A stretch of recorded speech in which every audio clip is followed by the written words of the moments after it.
My name is Eugene Peterson, and I'm the chair of the Anne Arundel County Human Relations Commission. The Anne Arundel County Human Relations Commission is statutorily charged with investigating alleged claims of housing discrimination. And we have a larger charge and purpose of making this the best place for all, which both the county executive and the county council endorse, by seeking to fight hate and bias and discrimination in all its forms in Anne Arundel County. We have a web page on the county website. You can access it. There are forms for making claims of alleged housing discrimination in both English and Spanish that you can utilize. And we also have our meetings that are televised, and you can get those on YouTube. And they are also, I think, posted on the county's website and too, along with our minutes, commission minutes. I'm waiting to call the meeting to order because I think we'll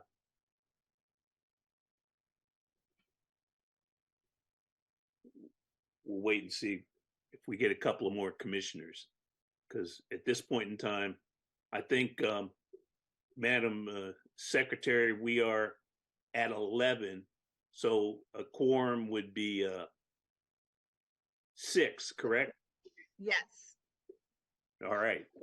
So we now have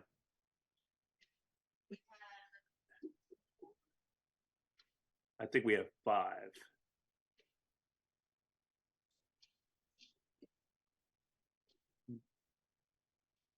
And we have Ms. Sorrow that's sitting in. We have 5. We have 5. Yeah, we have 5. We have Ms. Sorrow sitting in for Ms. Karpowicz. Commissioner Karpowicz. Right.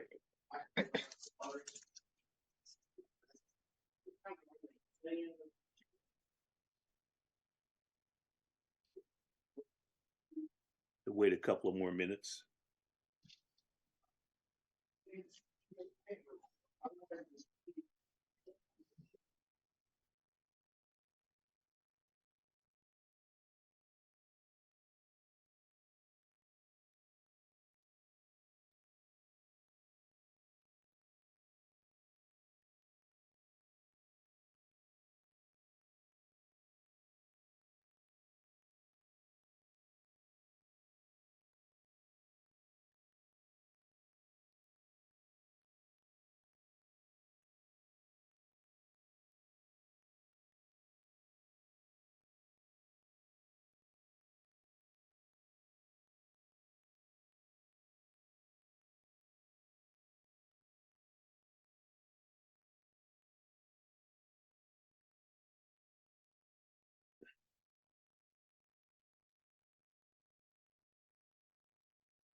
Asha, so I can move the meeting along. Sure. Ms. Sorrow is sitting in for Ms. Karpowicz, and I believe we have agreement with the commission that that's a position for the agency, so she has voting rights. Is that correct? Yes. Okay, so why don't we begin the meeting, since we now have a quorum? I believe we have 6 members. Yes, we do. So I'll call the meeting to order at 6:05. And I will ask Chairman Peterson, is the quorum at 6 or 7?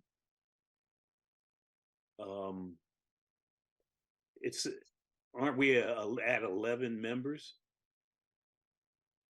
Yes. Or an odd number? Okay. Yeah, it's an odd number. Yeah, we're at Okay. 11. So 6 would be a quorum. Okay, I'm going to ask Commissioner Hatcher. Uh, well, again, I have to do the roll call. Excuse me. Please signify by saying aye when I call your name. Z. Goodman. Aye. Lakeisha Hatcher. Present. Mary Daydone. Aye. Lisa Sorrow. Present. And of course, I'm here. I Okay. think Tosin is on too. Oh, Tosin. Aye. All right. Good to have you here, brother. Now we'll move to the approval of the March minutes. Has everybody taken a look at the March minutes that were sent out earlier? Okay, is there a motion to accept the March minutes with the proviso that any necessary technical corrections will be made by Madam Secretary? Commissioner Dejoni, so moved. Motion moved by Commissioner Daydoni. Is there a second? Second. Tosin. Okay, seconded by Commissioner Goodman. All those in favor signify by saying aye. Aye. Aye. Aye. Opposed? Okay. Motion carries. Okay, first item, and we have a number of discussion items. As you will recall, at our last meeting, we had a very informative presentation from the Anne Arundel County Police Department, led by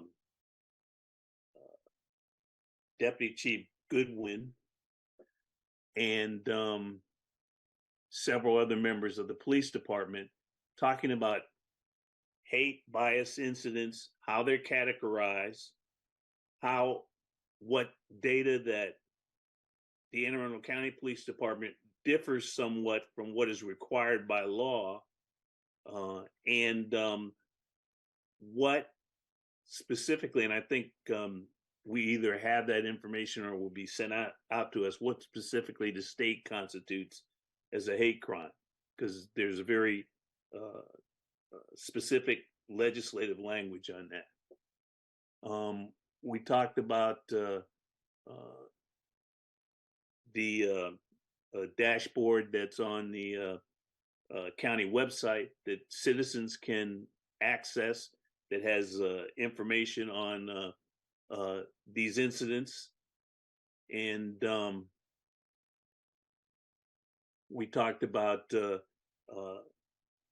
collaborative efforts that go on throughout the county, especially with the Anne Arundel County Public Schools, which brings me now to the discussion item. And I will lay it out and then ask for comments from commissioners. Because of things that have happened in terms of hate bias incidents or alleged hate bias incidents in Anne Arundel County Public Schools, the most recent one being the incident that happened at Severna Park High School.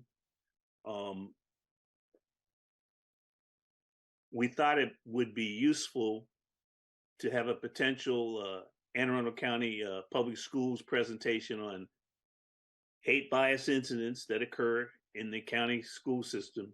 Who reports the alleged incident?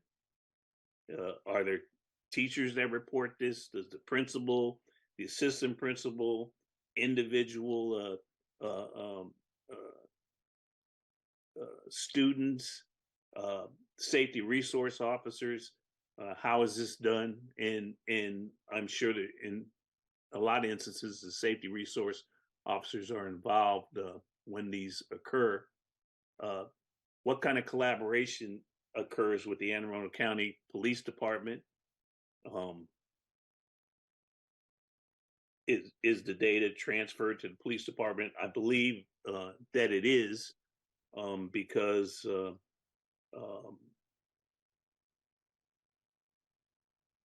a few years ago when they were staff to provide this, they had data that they would give us that gave us the place where it occurred, the description of the incident, whether or not it was dealt with at the school or referred out, and what action, if any, the police would take. And in most of the incidents at the school, there's no police action that is taken. And then is the information shared within Anne Arundel County Public Schools? And that would lead us to who to invite as presenters, because there are there's the Equity and Accelerated Achievement group, but that group does not collect this information. Asha, who is the person that's responsible, or the office responsible for collecting that kind of data? Sure. So it would be the Office of Safe and Orderly Schools that would be addressing student discipline issues, behavioral issues, and so hate bias incidents falls under their purview. Okay. Violations of the student code of conduct. Yes. Want to note for the record that Commissioner Apter has joined us. Hi there. So now I'll open it up for general discussion. In this order, do we want to have such a presentation? Does it make sense to have the kind of presentation that seems to be outlined in the discussion piece? And then once we have that presentation, where do we go from there? Okay. So opened up for discussion.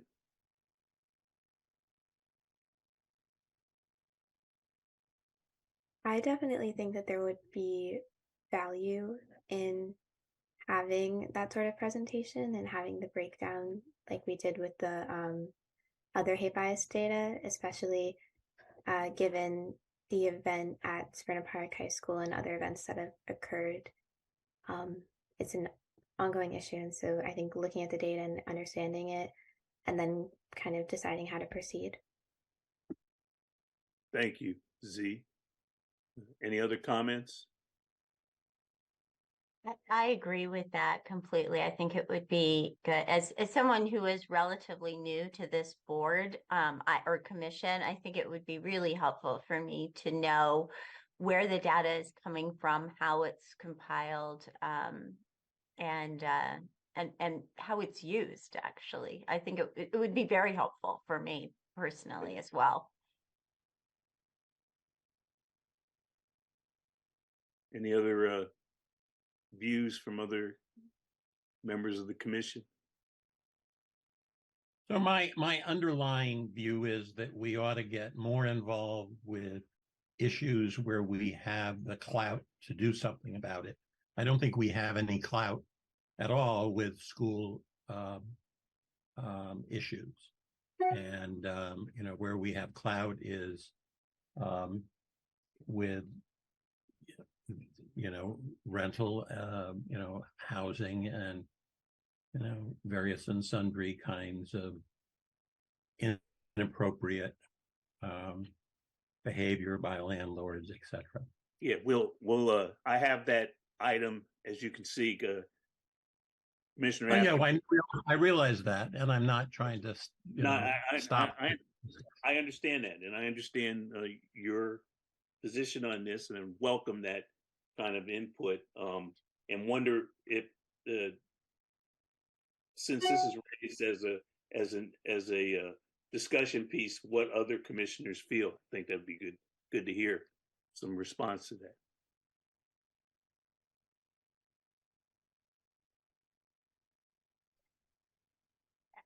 I'll hop in. I do think there's such an incredible overlap between housing stability and what's going on in schools. There's the housing piece is a huge part of what the people or personnel pupil workers, the PPWs at Anne Arundel County Public Schools, a lot of what they're doing has to do with housing and housing instability of the students and their families. So I think that whereas we may have more more teeth when it comes to enforcing discrimination violations of our laws in the housing arena, the overlap into what's going on in the schools is huge. And so what is going on in the schools could definitely inform everything else that we're doing. Okay, thank you, Ms. Sarah. Any other comments? I just wanted to add that, being that the hate bias is a subcommittee that, is a part of this organization, then I think that it would be good to kind of dive in to see, get information and see how, if anything, how the subcommittee could be, used to help reduce hate bias in the schools. Okay, and we also have the educational subcommittee and we need to talk about how we get these things going, because at this point we don't have them up and running. Correct. Yeah. Can I just add one thing, Chairman Peterson? Yes, you may.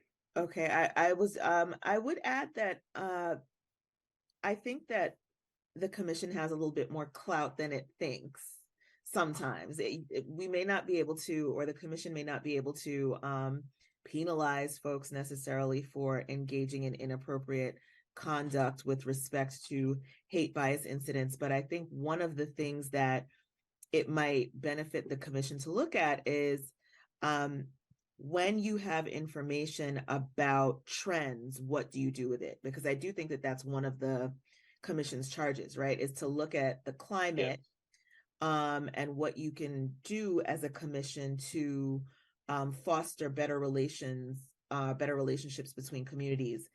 I also think that the commission could serve a very important role in helping members of the public to navigate difficult issues. I think everyone on this commission sits in different spaces, right? People in the community come to you for different things and say, I have a problem with this, or I have a problem with that issue.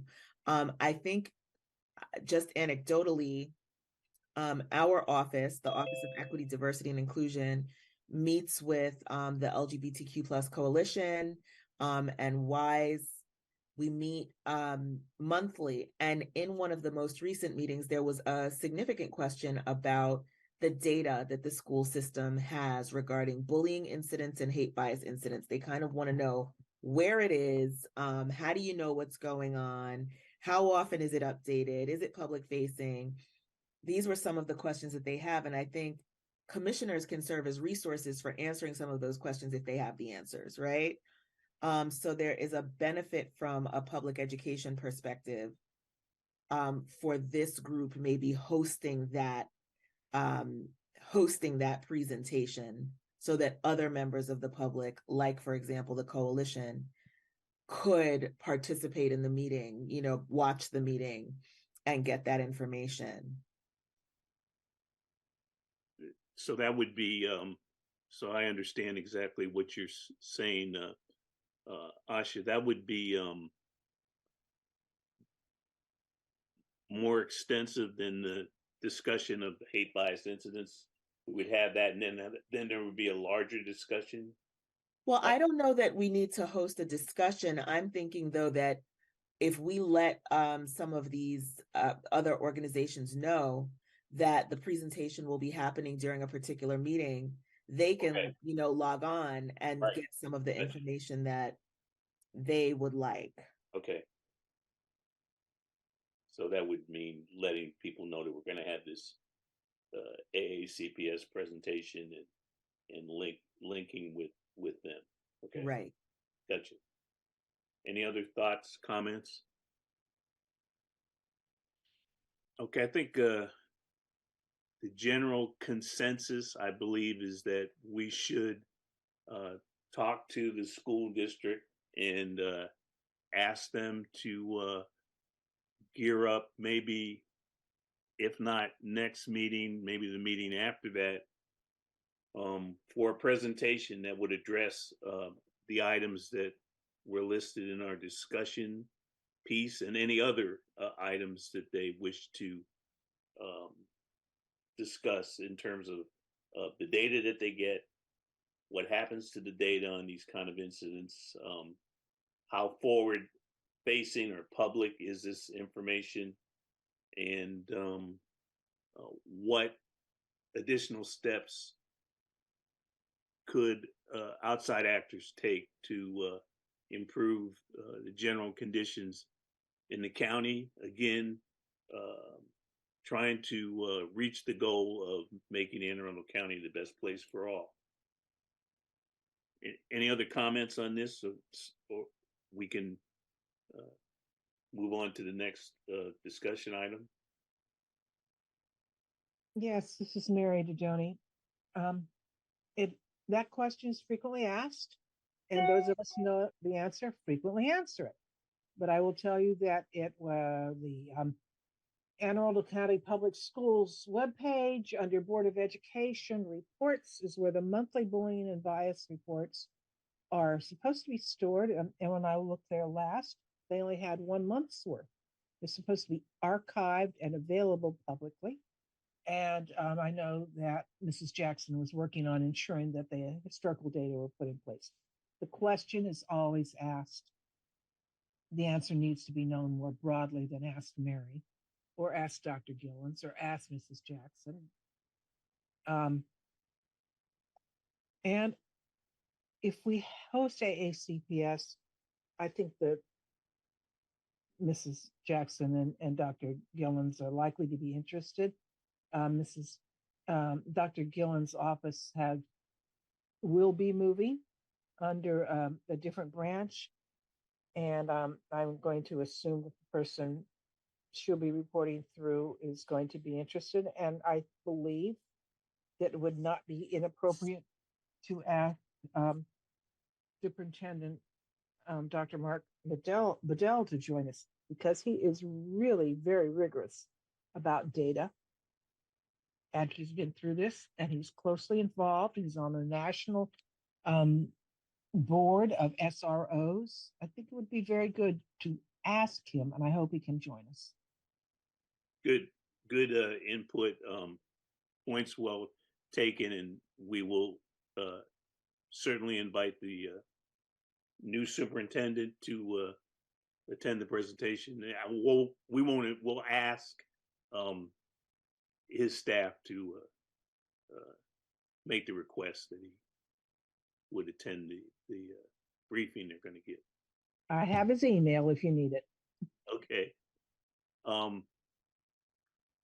Any other comments, suggestions, questions? Okay, hearing none, we'll go on to the next discussion piece. Recently, we've had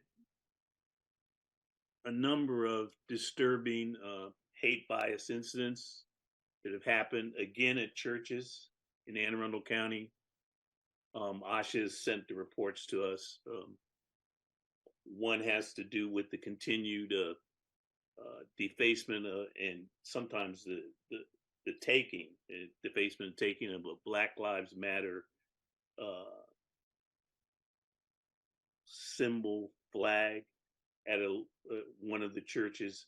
Then another church has had windows broken, expletives written, racist expletives, hate-filled comments at their church. And I think that the police department has got them under surveillance right now. Given all of that, you will recall, commissioners, that as a result of some earlier attacks on churches, especially the church that in Odenton, we issued a statement about how we deplored this kind of conduct. We wanted it investigated to the fullest extent. We wanted those that perpetuated these acts punished to the fullest extent possible, and that we wanted to make it known that this is not the kind of activity that anyone should condone in Anne Arundel County. As a result of recent events, I know I had conversations with Commissioner Daydoney, and Commissioner Daydoney expressed some interest in developing another statement. Commissioner Gaskin also thought that that was an appropriate thing to do. But I keep wondering, how many of these statements do we have to do? Because it kind of gets really, it's taxing when we have to continue to address these kind of actions. I think we've had some comment from elected officials in the county. Probably would like to, personally, I probably would like to see more, maybe even a resolution from the county council that has some teeth in it about this kind of activity. But beyond that, I guess I'm searching for direction from the commission. First order of business is, do you want to write another statement? And Mary and I will probably, I'll help Mary with the drafting of it, and then we'll get it out to everybody. As I mentioned, we can have conversations with, I know Asha will communicate our concerns to the county executive. I will have conversations with the chairman of the council and the vice chairman, and my council person about the need for the council to be a little bit more declarative about how they see this kind of activity is not fitting and appropriate in Anne Arundel County. And we could do that. And I'm searching for any other suggestions of to do anything at all. And wondering, you all are involved with other groups, what other groups have planned to do, or is everybody just tired and they're just moving on and not taking a proactive approach to this kind of activity? Because if we don't speak out, if we don't speak up, our silence speaks more for us than anything else. So having said that, end of not a sermon, not a statement. I would like to open this up for discussion with the commission. What do you want to do, commissioners? Commissioner Daydoney has her hand up. Oh, okay. Didn't see that. Thank you. Thank you, Eugene. You have expressed my frustration. Another statement, but not making the statement speak so loudly. We cannot not say it. You're going to the county council and demanding they say it is a great idea. And we just keep saying no every time someone says yes. So here's what's influencing me as I'm thinking about this, going through this, living through this horrid time in history. I thought we were better than this. I thought humanity had progressed. Clearly, we're retrograde. Severna Park had a community meeting, and the relatively new principal there got up and said, this isn't who we are. And the spoken response from the audience is, oh no, it is who we are. It keeps happening. So something that acknowledges that we are infected with the disease of racism is appropriate. Okay. Something that lets those who are hurt by it speak is necessary. And then may I suggest we consider something other than the usual talking head speakers. This is captured in poetry, it's captured in slam poetry, it's captured in rap, it's captured in dance, it's captured in all sorts of ways. Let's bring all of our art forms to bear on this.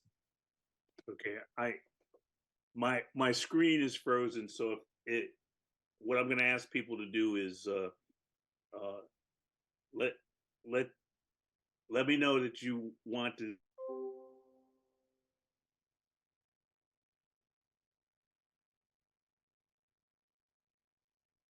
I think he'll come back. Hope so. Good observation, Commissioner Apter.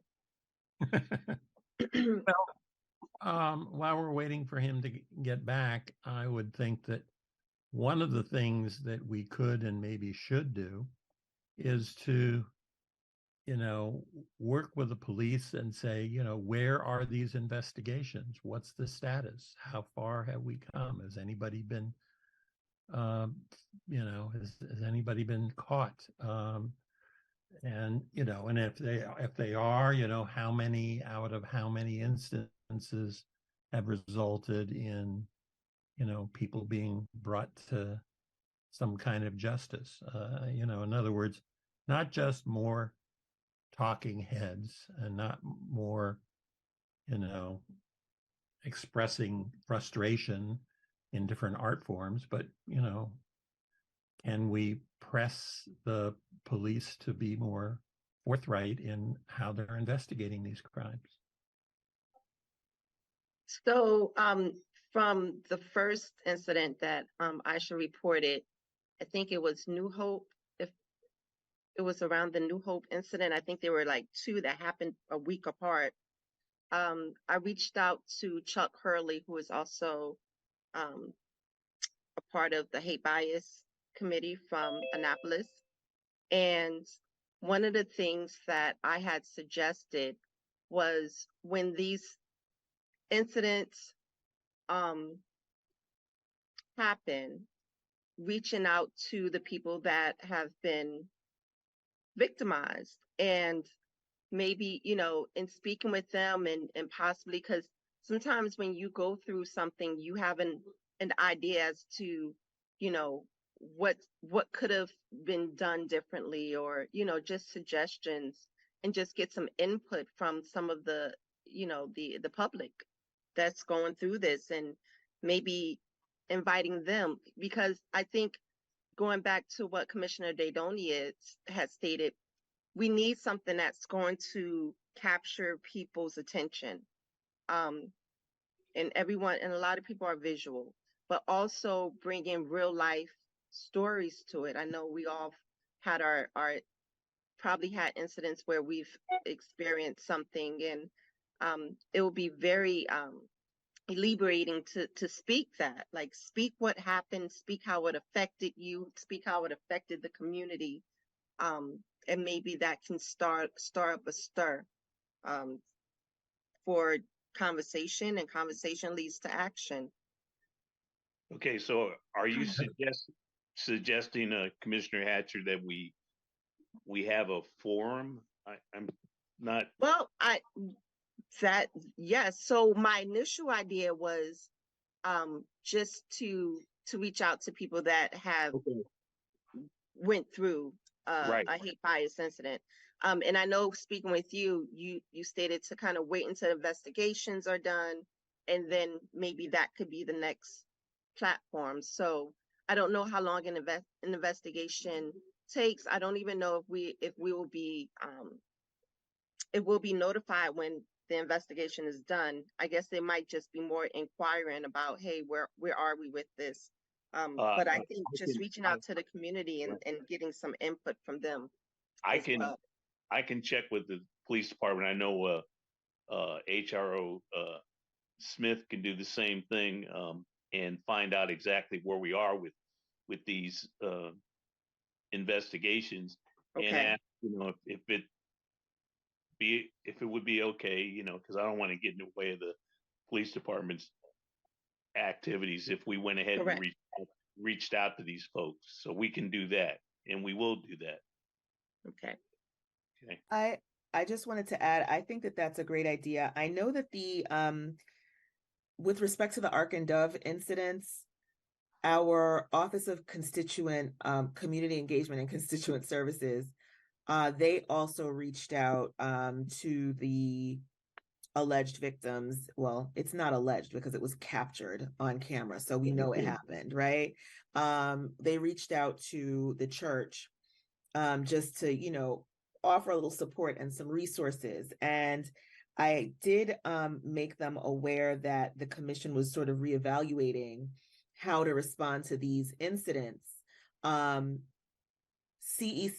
for now has indicated that when there are these sorts of, repeated misdeeds that are happening at churches and stuff like that, they're happy to do it until such time as the commission knows what it wants to do. And so they are expecting some sort of a response, some next steps, so that they know whether they should handle it or whether the commission would like to handle it. I personally think it's a great idea for the commission to do it, especially because there's a representative from every councilmanic district. I think it's a nice personal humanizing touch, and it keeps the commission connected to some of what's going on. But that said, there's CECS is now filling that gap a little for us, just to take care of it. So when something like this would happen, then we could ask the commissioner in the area where this activity happened to reach out, touch bases with those that have been aggrieved, and say that we're here to offer any support and assistance that we can. Is that the recommendation? Does that sort of sum up what you're saying? So I'm thinking more or less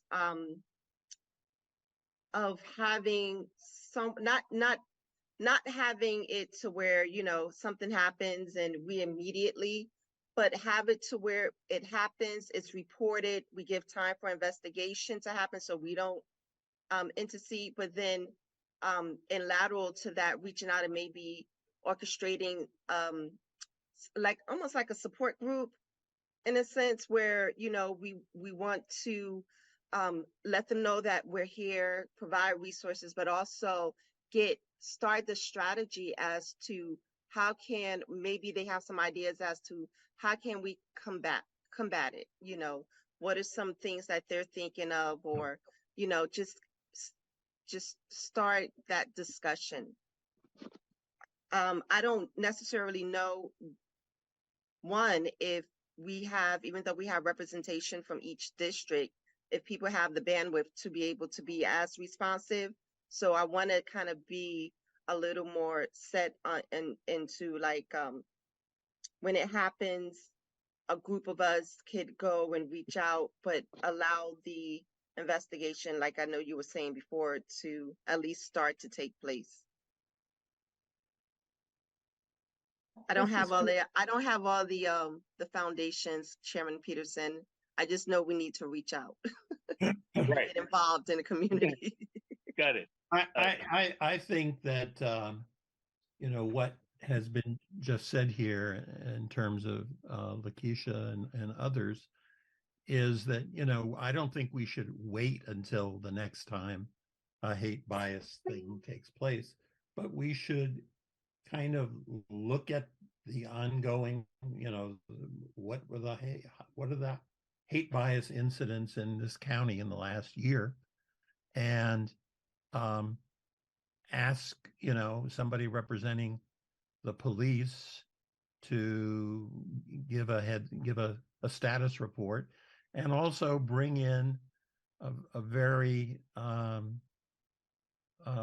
small but verbal group of people who have been the victims of hate bias. And at the same time, you have the police say, this is where we are. And you have victims saying, this is how it's affected me. I mean, if you want to keep this in the, I think somebody's got two telephones going. That if you want to keep this alive, you really want to, you're on in two places, I think.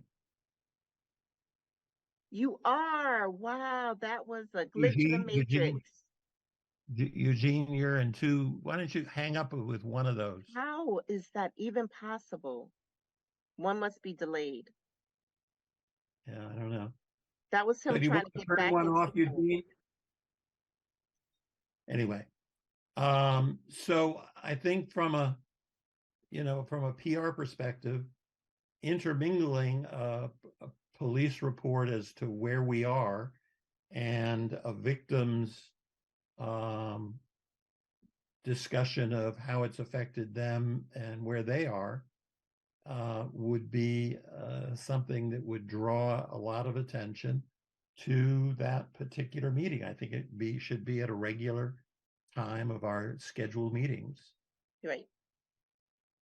And can I suggest as well, being that we've already have a number of incidents that's happened, we can reach out to folks and maybe set up a time.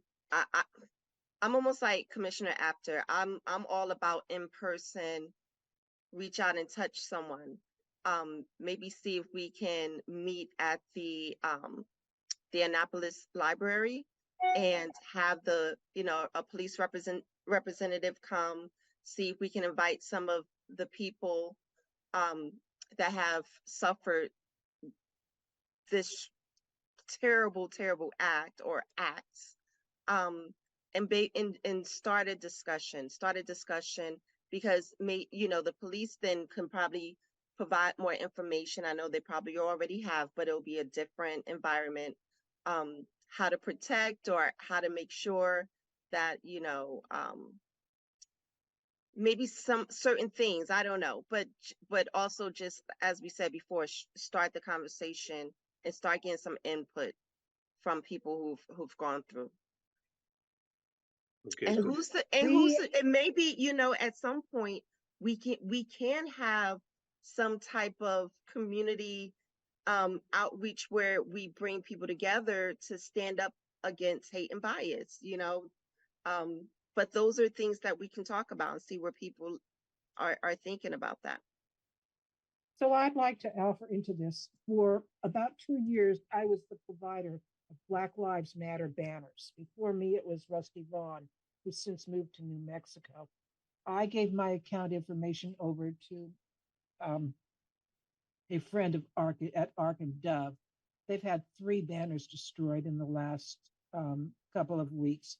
Father Randy Callender at St. Philip's had a desk full of them. He was counting it. He was just keeping the destroyed banners, the ones they could buy in pieces of. That was eventually traced down to a single individual who went to court. There are too many incidents to keep up with. I go back to the events that took place around Kingdom Celebration Center, when the church moved to a new building and there was marking and graffiti at their place. They had a whole session. Many people from the community came out. State senators were there, delegates were there. And it continues, and it continues, and it continues, and we're talking to ourselves. At this point, I think the commission should take a lead. By the way, Human Relations Officer Asha Smith, CECS, County Executive Community Services, or what is that? It's community engagement and constituent services. Okay, and who's the head of that at this point? Is it Vince Mold? The director is Vincent Malden, yes. Okay, God bless him and help him. If you were at the Martin Luther King Jr., you know, he was told what to expect, and he knows what to expect. He's always around. But we're talking to the choir. I'm ready to put up another Black man was lynched yesterday signs. Banners posted all over Facebook, posted on our webpage. The banner is not necessarily another Black man was lynched yesterday, but another hate bias incident took place in Anne Arundel County yesterday. Don't need to dun the police. They're doing all they can, especially when it happens in the schools. They can't share information, but they can report what happened, just not who was involved or what happened.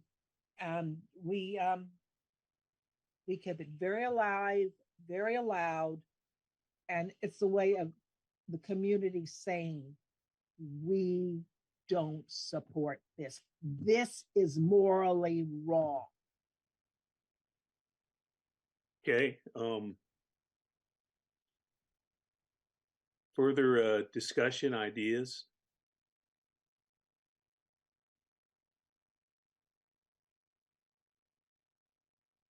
Okay, let me see if I can kind of, and please correct me if I'm wrong. The idea of writing a statement, I think there's not a lot of support for another statement. Is that correct?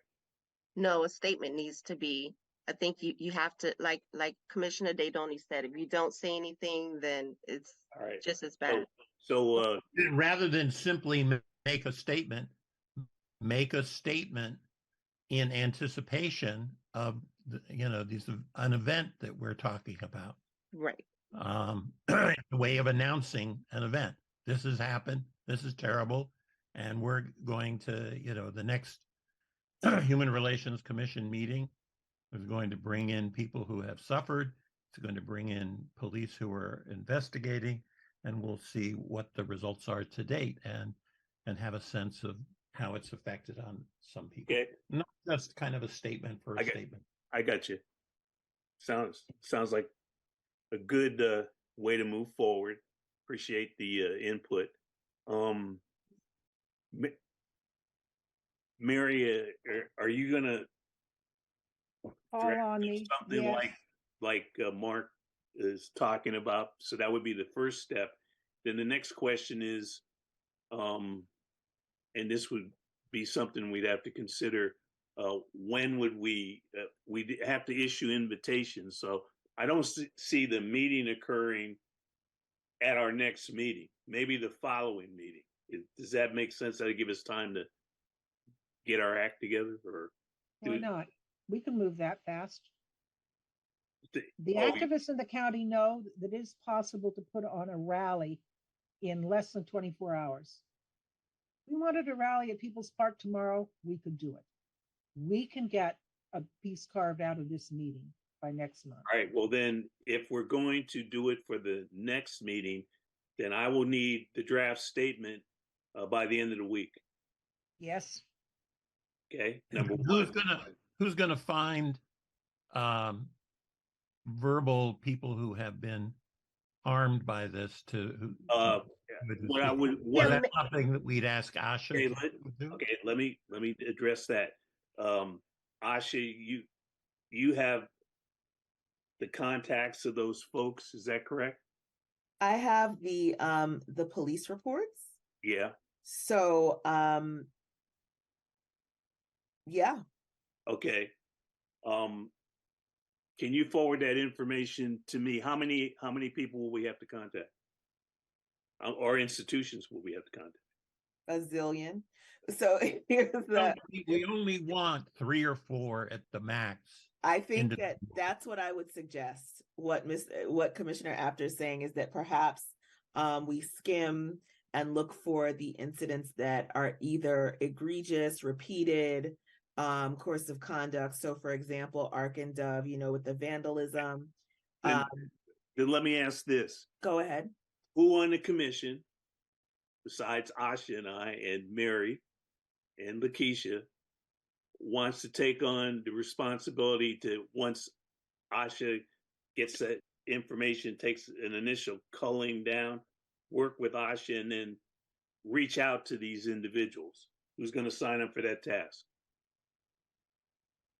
I'll sign up for part of it. I'm not going to sign up for the whole thing. I can reach out telephonically to, 2 or 3 folks who were victimized and give you my sense of how effective communicators they would be. Okay, then Asha. And I'm happy to also. I lowered my hand because it was been up too long, but yes, absolutely. And I already know several of them. Okay, so And Mary. we can Mary. also get myself, and I'll see if Chuck Hurley can also assist with reaching out.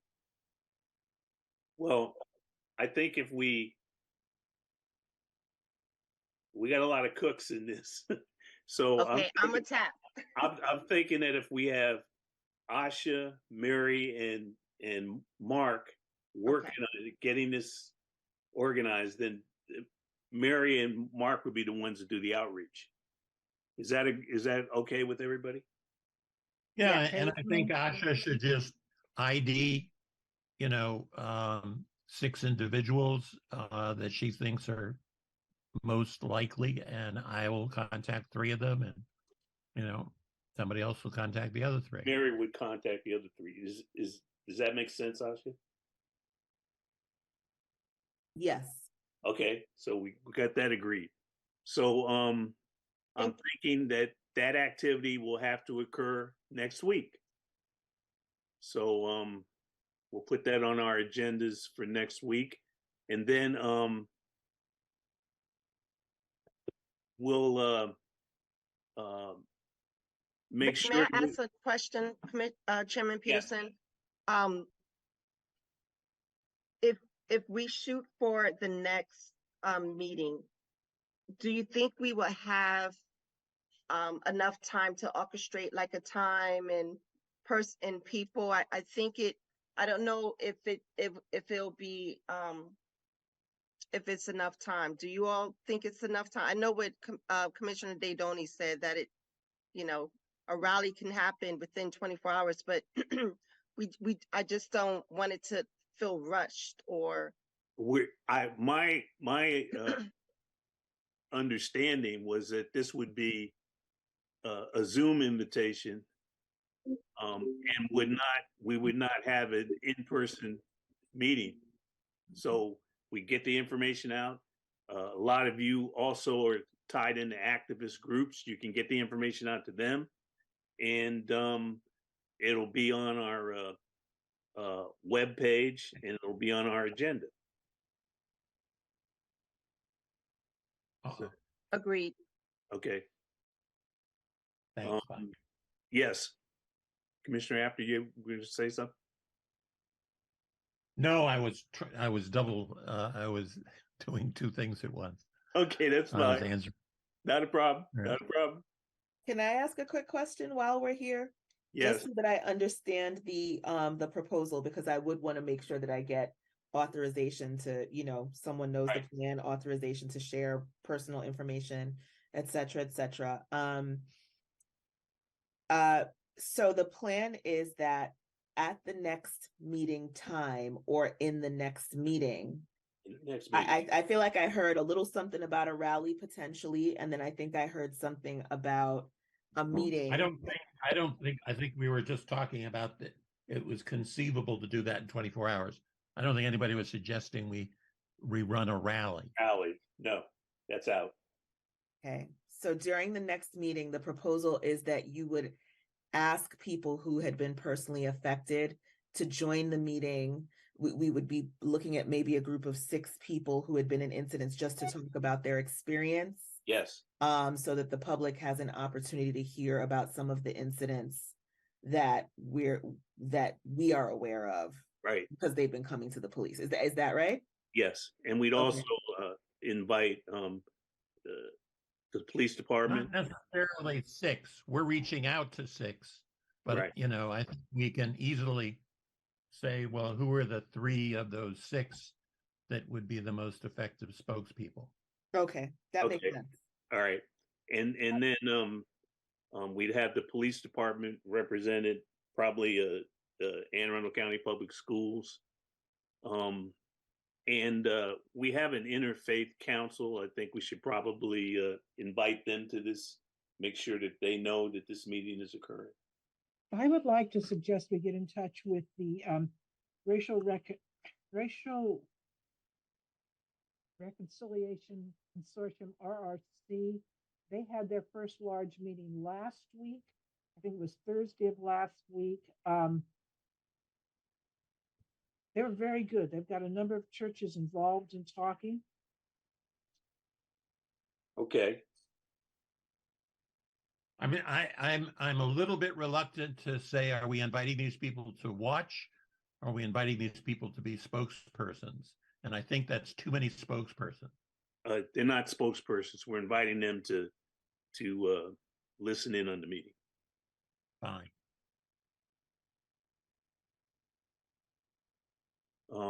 Lisa's hand is up, Eugene. Oh, I'm sorry. That's okay. I just want to make sure I understand what the rest of us will be doing, and if that is publicizing the fact that we're going to have this discussion at the next meeting. I can get the word out to the Benevolence Coalition, which is a group of more than 60 churches and other faith-based organizations and nonprofits that provide assistance throughout the county, and also to the coalition or the continuum of care organizations throughout the county. But I think it would be really helpful if there was a good description of what is going to happen at the meeting, maybe a flyer. Is that something that we could come up with, or an agenda at least that I could get out to them? Probably by the end of next week, when we know who's coming in terms of. Okay, so by the end of next week, we'll be able to give commissioners an agenda or outline of what the meeting will look like, and a potential information for a flyer, and maybe we could say that could be mocked up maybe by the end of the week or the beginning of the next week. I think that's great, because I do think that people are looking for a forum for, if not a discussion amongst everyone, but a discussion between affected people. And I do think getting the discussion, as Commissioner Hatcher said, I think getting a discussion going leads to action. It gets people involved and invested in doing something. And so, I definitely will get the word out to all of the organizations that we have access to. Great. That's quite a few. It's quite a few. Yes, fantastic. I guess the next question I have is, I guess we'd have to figure out how long this presentation would be in discussion. Would it take up half of the meeting, the whole meeting? I don't know. That's something we'll have to figure out. I would think that it would take, I think we should assume it'll take the whole meeting. If it takes less, fine. Okay. Yes, and I can definitely see it. Maybe we can have from the police department some stats over the last year, how many, because we get the reports, and then maybe some that could kind of segue into certain the people that's there that has been affected, to segue into introducing them to share their stories. and then from there start, from that point start the conversation of what we can do to stand up against hate and bias, it's to get feedback. So Okay, and that would be having the affected people say what they would like to see happen, and asking commissioners to chime in terms of what activity they feel the commission, or what actions they think the commission should take. And that would be part of maybe yes. Yep. wrapping it up. Okay. I guess one last question I have for the commissioners. I think we've got a plan. We've got actions. We've got people working on it. This is good. What about the ask of our elected officials to develop a resolution? Is that something you'd like to pursue? I'd like to pursue it after we have that meeting. After we have the Yes, meeting? I agree. Okay. All right. Commissioner Daydoni has her hand up. Oh, sorry. Thank you. Of course I do. Thank you. So as soon as I say this, a lot of you will understand where I come from. Some would call it a religious perspective. Going back to this is not who we are. It's not who we all are, but it's who some of us are. This county tolerates racism. I have heard time and again that the purpose of religion is to comfort the afflicted and afflict the comfortable. We've talked about comforting the afflicted. What are we going to do to afflict those who comfortably spew hateful rhetoric and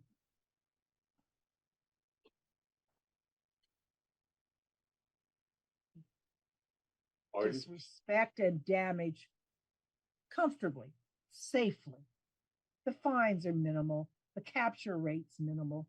What do we do to afflict those who spew their racism, even if they're a small proportion? Well, Commissioner Daydoni, I'm kind of going to go back to what H.R.O. Smith was saying, but are we talking about a rally? I think we should get to a point where we can formally organize a rally against hate and bias. Of course, it wouldn't be, now, but maybe that could be our end goal with all the people that we reach out to and get to join us in this discussion.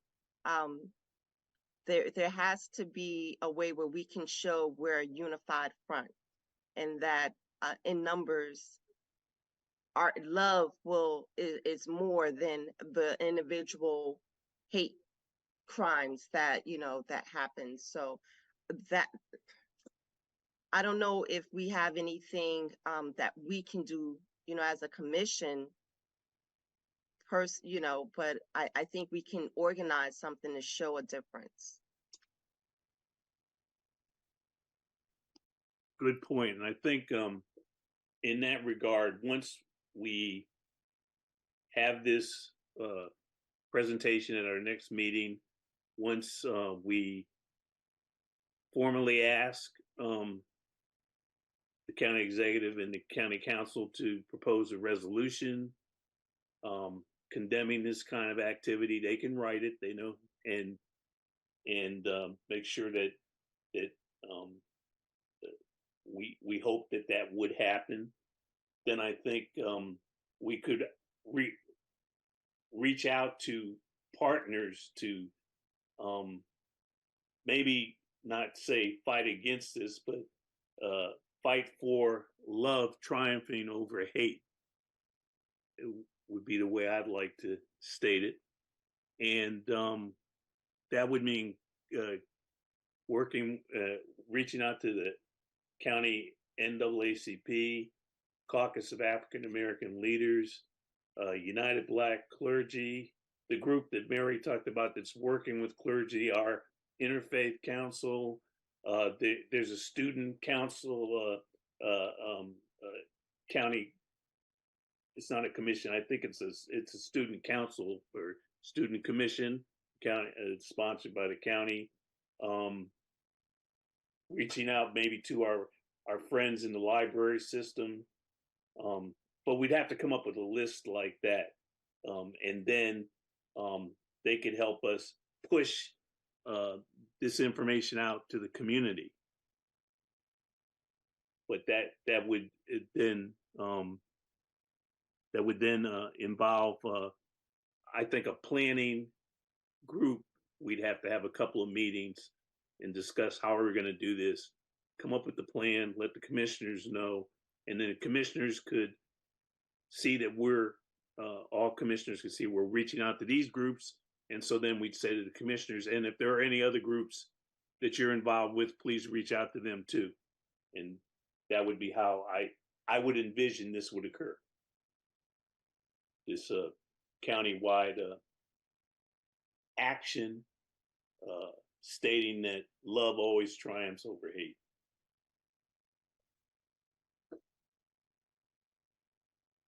Is everybody comfortable with that?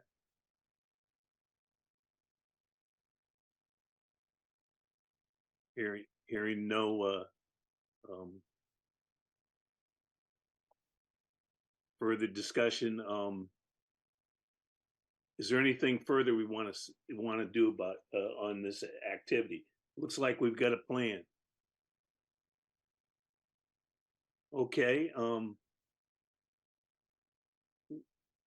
I'll leave it with those that are working on these issues, on the plans that we've outlined here, to go ahead and get moving on it. We now will move on our agenda to next steps for subcommittees. A while back, I asked folks to give me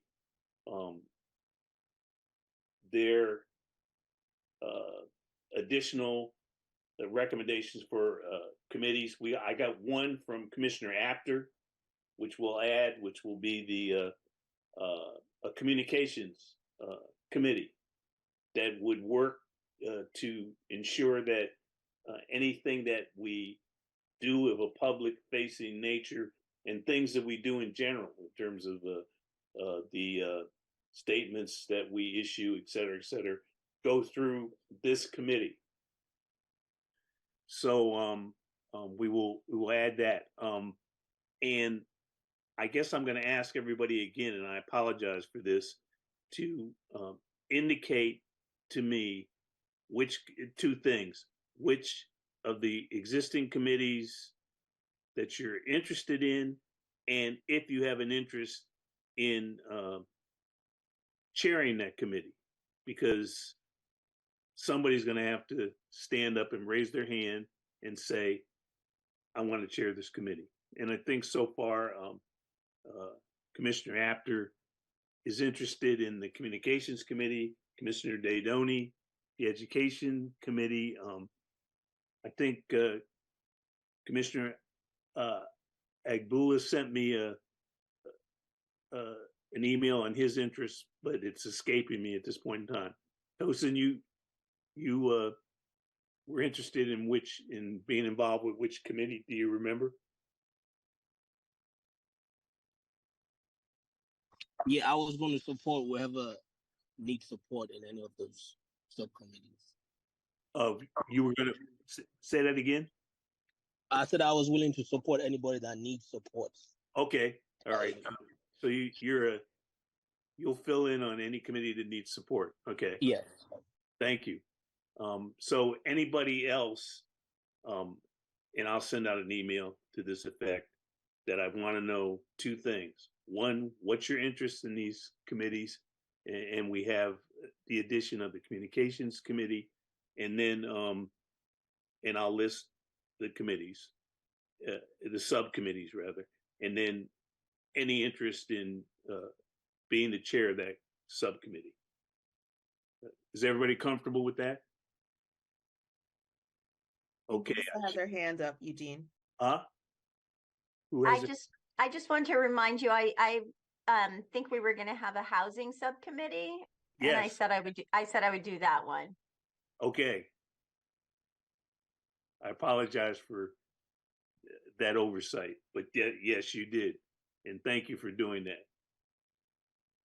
And I think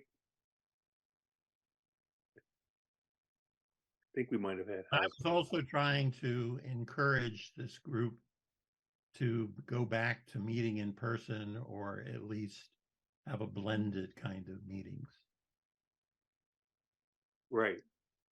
Yes, and we've got that on the agenda, and we'll have a full discussion on that.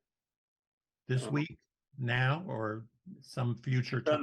it's under new business. Oh, so we're not there yet. Okay. No, we're not. All right. We'll move on to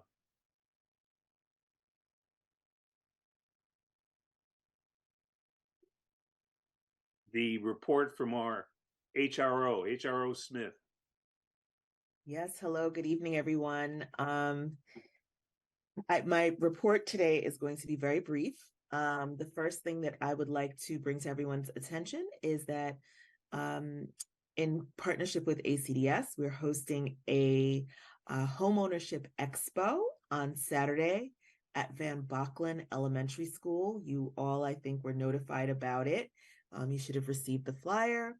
The goal, obviously, is to promote homeownership as one strategy in combating housing discrimination and promoting fair housing. I think we all are aware that there is a racial homeownership gap. And so this is an effort that we're undertaking in this Fair Housing Month to make sure that our residents are educated about homeownership, about programs that ACDS offers, about what's required to own a home, how to stay in your home, and what to do in a market like this one that's very tight and where people don't have a lot of purchasing options, but they might be looking for homes. Where, they're going to be talking about what to do with your time and your money during this period. There are some classes that will be offered during the expo for which you can pre-register using the link that's on the flyer. And so that is this Saturday again at Van Bocklen. Our elected officials will be there. Pete Smith will be making remarks. The county executive will be making remarks. And our assistant Chanel has just dropped the flyer and information into the chat box so that you can click the link in the event that you don't have the information handy. So that again is on Saturday. The other thing that I wanted to announce today is that our friend and colleague, Pete Hill, the Director of Equity, Diversity, and Inclusion, is unfortunately leaving the county. Tomorrow will be his last day. He is leaving as a result of after attending to some personal matters. And so we'll be going through a little period of transition in the office. But in the meanwhile, if you have any questions or concerns, or if you need to make a referral to someone, you can send that my way. Okay. And that's all I have for today. And you've sent us all the information on the recent incidents with the police department, and there are no updates to this point. There is a little delay in receiving that because there is some transition at the police department. Okay. I think that Chad McFarlane from the police department may have announced that at the last meeting that they've had a little bit of personnel change. So they'll be getting those reports ready and making sure that they have them to us as soon as they can. Thank you. Thank you. Now we'll go on to Commissioner Hatcher. Do you have a report on as our liaison to the Annapolis Human Relations Commission? I do not have a report today to report. Okay, could you, have you continued to have conversations with Commissioner Hurley on the Annapolis Human Relations Commission about things that we might do together. Is that still an ongoing effort? That is still ongoing. Commissioner Hurley was out of town, just recently got back, so we'll touch base. So I can tell him about what our plans is too. I would hope that he could be a part of our next meeting. Okay, great. Thank you. We'll move to our next item. We have no old business, and we do have 2 items under new business. And I want to thank Commissioner Apter for bringing these to my attention, and I put them under new business. The first item is for discussion by commissioners is future meetings, kind of a hybrid. Commissioner Apter is suggesting having some in-person with Zoom meetings. And so I guess I'd ask first Commissioner Apter to speak to your recommendation. Yeah, I'm just, unfortunately, I haven't met a number of the commissioners in person other than as little rectangles on a Zoom box. And I think we could all be more effective if we were able to meet in person. And there are lots of organizations that put together meetings that are in real time, in real life, and there's a Zoom element to them so that those who can't or, whatever, aren't able to get to a live meeting can join it in a hybrid way. The county has, very capable people running their Zoom type meetings that could, make us work both ways as a hybrid and as a hybrid instead of just a straight Zoom. And I think it would benefit all of us, as well as the public at large, if we're trying to get more people involved in our activities. Okay, thank you. I guess HRO Smith, can you contact so that we can explore this idea of a hybrid? Can you contact the county and I guess that would be the Arundel TV or whatever effort it would be, and find out, would we have to go to a specific location to do that? Would it be done via somebody's laptop? How would we do the hybrid meeting? Sure, I can definitely inquire into that. Okay, great. So at our next meeting, we'll have Commissioner Apter will have we'll present how we could make this happen. And I guess from other commissioners, is there collective interest in exploring the hybrid model?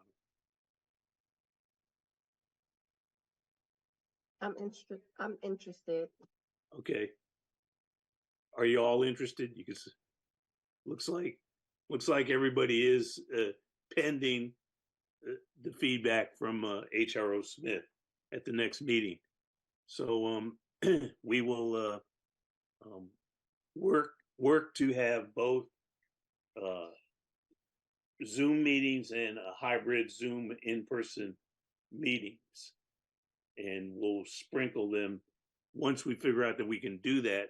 We'll sprinkle them throughout the meeting schedule, since we have monthly meetings, so there's 12 of them. We have to decide how many of the hybrids we want to have versus the Zoom. So we will. Could you, Asha, kind of get back to me either verbally or via email with what you discover before the meeting next month? I was actually just thinking that I could probably share that information because that's not transacting any business. It would just be to share the potential right. locations and requirements. Okay, Right. great. So that'll speed up the process. Thank you.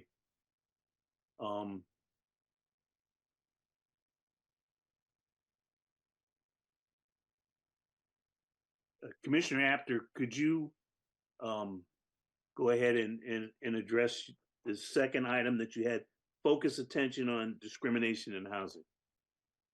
Yeah, well, I think I did earlier when I was speaking out of turn. And basically what I'm suggesting is where we have legal authority is in housing, and we don't have any clout in hate crimes and a number of other things. It's great that we can add our voice of opposition to that, but I think we really ought to focus on where we can do the most good. Okay. And so I encourage us to accept that as our, at this point in time, seeing as how that's the only legal authority we have, that we try and focus on those issues. Okay. Further input from other commissioners on this. I have some things. I have some concerns, and I'll address those once we hear from the other commissioners.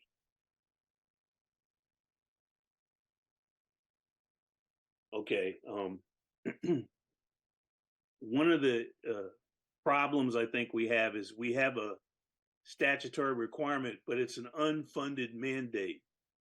And if we were to, let's take the issue of the social justice film that we had that looked at what went on in New York with Checkers, that went out and looked at non-intentional but bias on the part of and some that looked intentional bias on the part of realtors in terms of how they presented what was available to white groups as opposed to others. And I know there's going to be an effort to do some of that in the county, and maybe Asha, you can talk about that, but it won't be nearly as extensive or wide-ranging as what we saw in the film, I think. Well, the film was sponsored. The clout in the film came from a newspaper.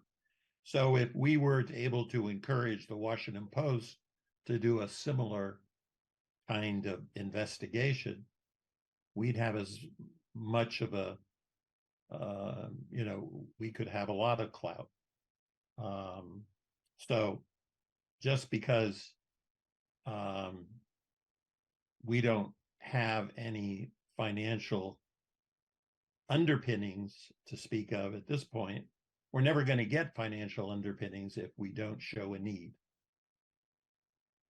So I just really quickly will respond to that. I think there are a couple of different things. So first, let's talk about the budget. I think everybody knows that the budget situation for the coming fiscal year is not going to be the same as it was for last year, right? Due to the fact that there was a lot of available COVID funding, and so that funding won't be available. But that said, everyone who needs to know is aware of the need for the HRC to have a budget. They're also aware of the need for the county to have resources for engaging in fair housing enforcement work. And so we have been partnering with ACDS to do some of that work. ACDS has a budget for fair housing enforcement. And so some of the things that we've been undertaking, they are able to support us with funding. In terms of the strategy for enforcement, I think I've talked to this group previously about our approach in terms of outreach and education enforcement, um, m- managing complaints. There's some prongs, and I don't have them in front of me, but testing is one of those prongs. I don't think that it would serve us well necessarily to talk in an open forum about the office's efforts to gauge what's going on in the community, because we are trying to baseline. But suffice it to say that once we undertake activities and there's something to report, the commission obviously would be one of the first entities to get that report to be able to continue its work. And so I think that's where we are. But it always helps to be encouraging. Well, I'm suggesting we need to be a squeakier wheel in that area. Yeah.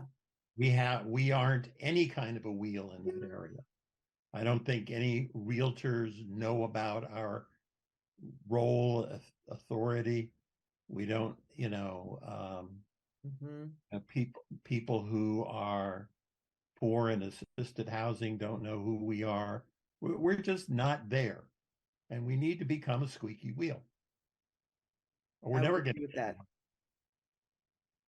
Okay, I would be happy to work with Commissioner Apter on coming up with some recommendations for what to do to address the concerns that are definitely valid about things that we can do. Is there anyone else who would like to join that effort? I would be happy to join that effort. I also just wanted to point out, in terms of being a squeaky wheel, one thing that we could do as a group is support moves to change Maryland's one-party consent rule for recordings, so that we could have the type of testing that they had on Long Island. We are not able to have that same testing where people go in and they record their interactions with real estate agents, banks, potential property managers, landlords, because that is not allowed under Maryland law. There was a bill entered this or proposed this past legislative session, but it was not passed. There wasn't a lot of testimony in support of it. It would have made an exception to Maryland's one-party consent rule for recordings, specifically for civil rights testing. So specifically so that we could have this type of testing in Maryland, and it didn't pass. So that is something that we could be vocal about as a group going forward, the need to change that law so that testing could be effective. It's very ineffective. We're able to do testing, but it's not nearly as effective without a recording, because in this day and age, if it's not recorded or it's not televised, if it's not videoed, it didn't happen.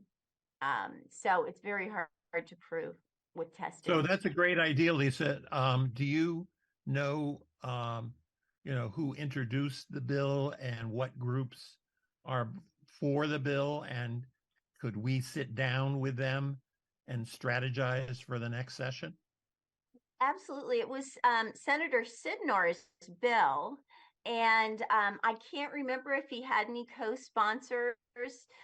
You get a lot the pushback was from some of the General Assembly members who were worried about unlawful search and seizure, and they made suggestions that civil rights testers should go to court and get a court order allowing them to do these investigations, which is not reasonable or practicable. And there was not nearly as much testimony in support of it, as I was expecting that there would be. It was kind of a quiet presentation of the bill, to be honest. And the discussion was, the testimony was recorded. It might be helpful to find the video and share it with this group so that you could hear some of what the objections Yeah, were. that would be great. Could we Yes. just have you, find that link and send it to Sure. us? Sure. That'd be great for a start. Mhm. But I would Lisa, strongly would you mind suggest. taking care of that? Would you be able to do that? No, for I us? absolutely, I will find that and send it. Yep. Thank you. Okay, You're welcome. thank you. Great, fantastic.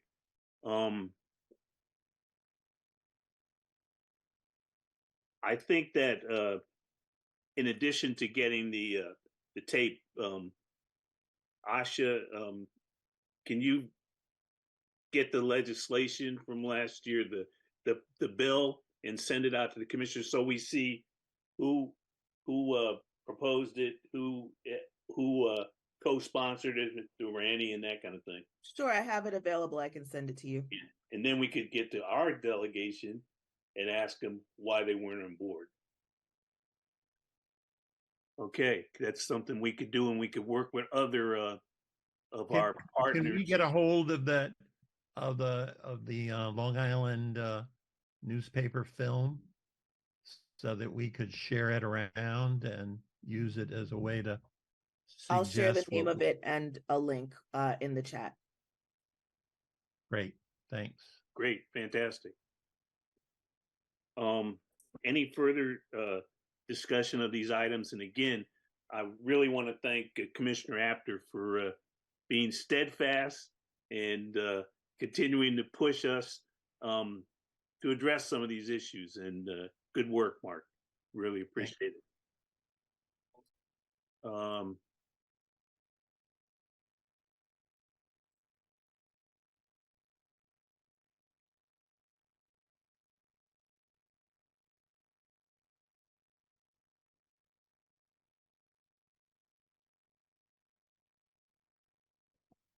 I'd like to move on now. Are there any good and welfare items? Hearing none, any announcements from any of the commissioners? Okay. Our next monthly meeting will be Thursday, May 18th, at 6 p.m. And that will be the meeting where we have our hate bias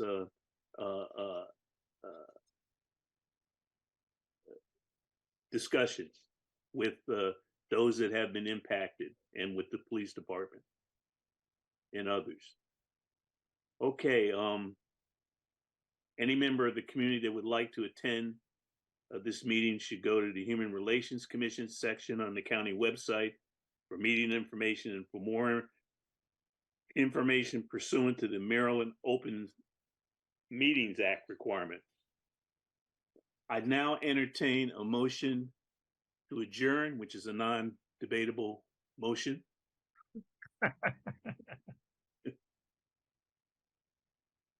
Is there a Motion to adjourn. I'll second it. Okay, that was a motion to adjourn was made by Lisa Sorrow. Is there a second? I think Commissioner Apter seconded. Yes, I think he Yep, did I did. too. Thank you, Commissioner Apter. All those in favor signify by saying aye. Aye. Aye. Any opposed? Okay, thank you. This concludes the April meeting of the Human Relations Commission. I want to thank all the commissioners for their continued efforts of support for human relations activity in the county, and hope that all of you will join us at our next meeting. And with that, I will say thank you and good night. Good night, everyone. Good night, everyone. Night. Everyone. Night. Right.